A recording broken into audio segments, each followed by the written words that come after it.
When people ask how everything fell apart, I never know where to start. Maybe it began long before that night, before the wine, the laughter, the music blurring under the glow of 1,000 fairy lights. Or maybe it started the moment I mistook attention for affection. My name is Clara, and that night I learned the cost of pride. Ethan, my husband, was never loud or overbearing. He was steady, calm in a way that sometimes frustrated me. At parties, he lingered at the edges while I lit up the room. He said he loved how I made people laugh, how I turned silence into spark. Somewhere along the way, I started seeing his calm as control, his quiet as judgment. So when our neighbor Liam, charming, confident, a little reckless, approached me that night, leaning into his attention felt natural. He was funny, flirtatious, the kind of validation I craved. Ethan stood at the bar, eyes on us, expression unreadable. I told myself I didn't care. I laughed louder, touched Liam's arm, let the conversation drift into a dangerous grey area. When Ethan finally walked over, his voice was low but firm. "Clara, enough." I turned with a mocking smile. "Enough of what?"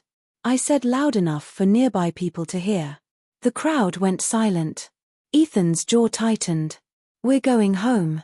I rolled my eyes, laughed again, said something cruel. "Maybe if you knew how to have fun, I wouldn't need someone else to talk to." Liam muttered an excuse and stepped back. The moment's shine was gone, replaced by a suffocating weight. Ethan didn't argue. He nodded and walked out. I stayed behind, pretending not to care while my chest felt like it was caving in. I thought he'd cool off.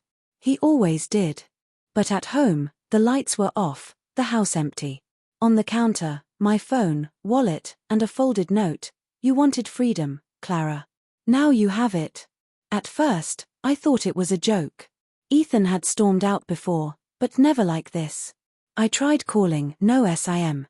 Wi-Fi password changed. Credit cards declined. He'd erased me from the life we built, leaving me in my own home as a stranger. I spent the night pacing, replaying every word, the laughter now echoing like mockery. Ethan's face, the exhausted disappointment, haunted me. By sunrise, panic replaced exhaustion.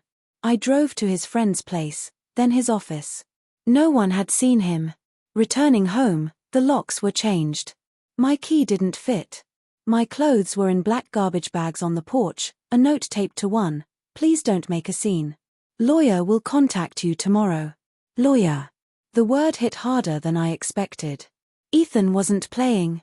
For days, I stayed with a coworker, pretending it was just a fight. When the legal papers arrived, cold, impersonal, I couldn't lie anymore. He wanted a divorce. No conversation, no closure. Just an ending.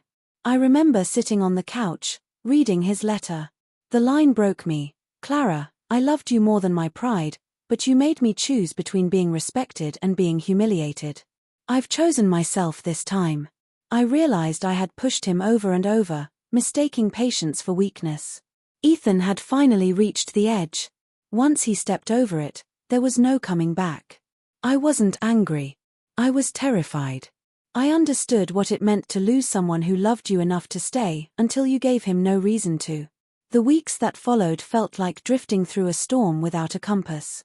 Every corner of my old life reminded me of what I'd lost: the smell of his coffee, the creak of the floorboards, the hum of his radio in the garage. I'd mistaken stability for dullness. Now silence was punishment. I reached out, messages, emails, letters, but no response. He had disappeared behind a wall of dignity I could no longer touch. The final hearing came faster than I expected. Ethan didn't look at me. Calm, not angry, not cold, just done. I wanted him to yell, to give me a reason to believe he cared. He didn't. When the judge stamped the papers, hollow emptiness spread through me, the end of a long, self-inflicted war.